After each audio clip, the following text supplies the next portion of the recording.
Hello students. Students, today we will continue with our chapter 3rd of history, Nazism and the rise of Hitler. Children, in our last video, we have discussed about the birth of Weimar Republic, effects of the war, political conditions in Germany, years of depression in Germany, about the rise of Hitler and how he came to power. Today we will discuss about destruction of democracy in Germany, reconstruction of economy by Hitler, the Nazi worldview, establishment of his racial state, the racial utopia, destruction of democracy. On 30th January 1933, President Hindenburg offered chancellorship position, which is the highest position in the cabinet ministers, to Hitler. Then Hitler set out to dismantle the structure of democratic rule in Germany. Suddenly, mysterious fire that broke out in the German parliament building in February facilitated his move. The fire decree of 28 February 1933 indefinitely suspended the civic rights like freedom of speech, press, and assembly, which had been guaranteed to the people by the Weimar Constitution. The communists, most of whom were hurriedly packed off to the newly established concentration camps. On 3rd March 1933, the famous Enabling Act was passed. This act established Hitler's complete dictatorship in Germany. It gave Hitler all the powers to sideline the parliament and rule by decree. All the political parties except Nazi party and trade union were banned. The state established complete control over the economy, media, army, and judiciary. He did not stop here. Scene of German Parliament. Special surveillance security forces were created to control and order society in ways that Nazis wanted. Apart from the already existing regular police in green uniform, stormtroopers, Gestapos, protection squads, security services, so many types of police were on the head of the people. The extra constitutional powers of these newly organized forces gave the Nazi state its reputation as the most dreaded criminal state of the world. How he reconstructed the economy. Halmar Sachet. He was the famous economist to whom Hitler gave the responsibility of economic recovery. He started with two German projects. First was German superhighways, and another was the people's car, Volkswagen. He aimed at full production and full employment through a state funded work creation program. In Hitler's foreign policy, he acquired quick successes.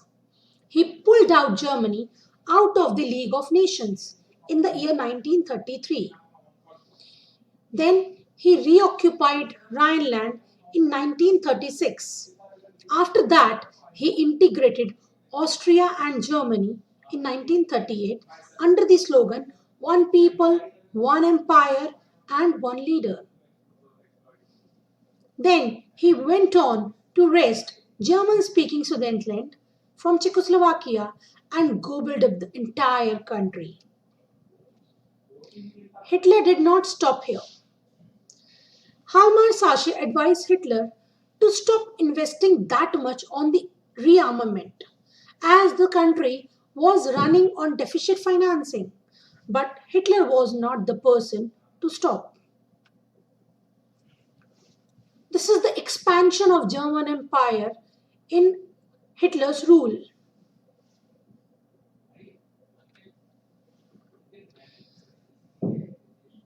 Now let's move to the another topic, the Nazi worldview.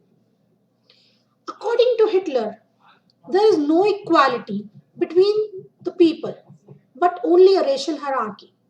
According to him, the blue blonde eyed Nordic German Aryans were at the top, while the Jews were located at the lowest race.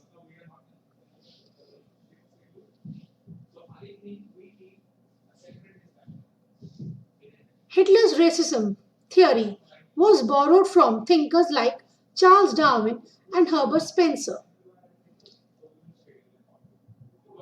Hitler believed that all the colored people were placed in between depending upon their external features.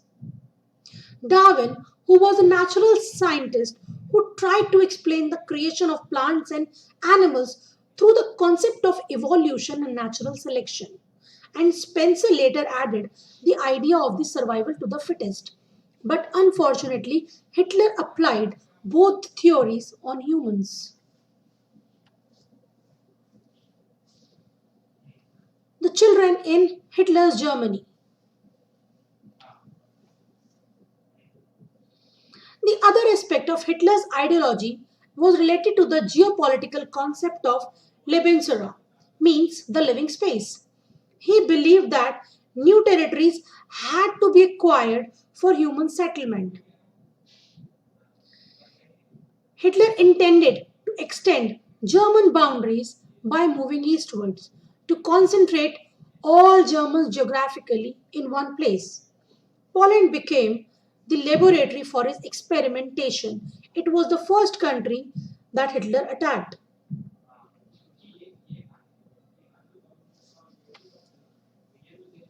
Establishment of the racial state Germany from the year 1933 to 1945. The Nazis quickly began to implement their dream of creating an exclusive racial community of pure Germans by physically eliminating all those who they were seen as undesirable in their extended empire. They wanted a society of pure and healthy Nordic Aryans, Jews, Gypsies, blacks, Russian Poles, even certain Germans who were physically or mentally abnormal were their targets. Helmut's father, along with the other Nazi officials, had condemned to death many Germans who were considered mentally or physically unfit. Jews remain, yes, but the worst sufferers in the Nazi Germany. Hitler's hatred of Jews was based on the pseudo-scientific theory of race, which held that there is no solution to the Jewish problem. It could be solved only through their total elimination. They had been stereotyped as the killers of Christ and the usurers. Until the medieval times, Jews were barred from owning land. Then they lived in the separately marked areas called ghettos. From the year 1933 to 1938, the Nazis they terrorized, pauperized, they segregated Jews and they were compelling them to leave the country. The next phase from 1939 to 1945 aimed at concentrating them in certain areas and eventually killing them in gas chambers in Poland.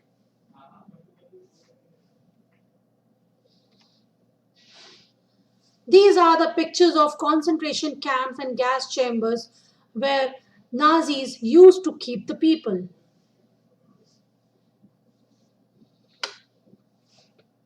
The racial utopia. Under the shadow of war, the Nazis proceeded to realize their murderous racial ideal. Genocide and war became two sides of the same coin.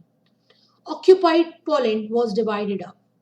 Poles were forced to leave their homes and their properties behind to be occupied by the ethnic Germans brought in from occupied Europe. General government, the destination of all the undesirables of the empire. It was also served as killing fields for the Jews. Members of the Polish intelligentsia were murdered in large numbers in order to keep the entire people intellectually and spiritually servile. Polish children who looked like Aryans were forcibly snatched from their mother and were examined by the race experts. The people or the children who passed the test, they were given to the German families, and if not, they were deposited in the orphanages where most of them were perished. So children, this is all for the day. In our next video, we'll be meeting with our next topics, that is youth in Nazi Germany and Hitler crime against humanity. Till then, bye, take care.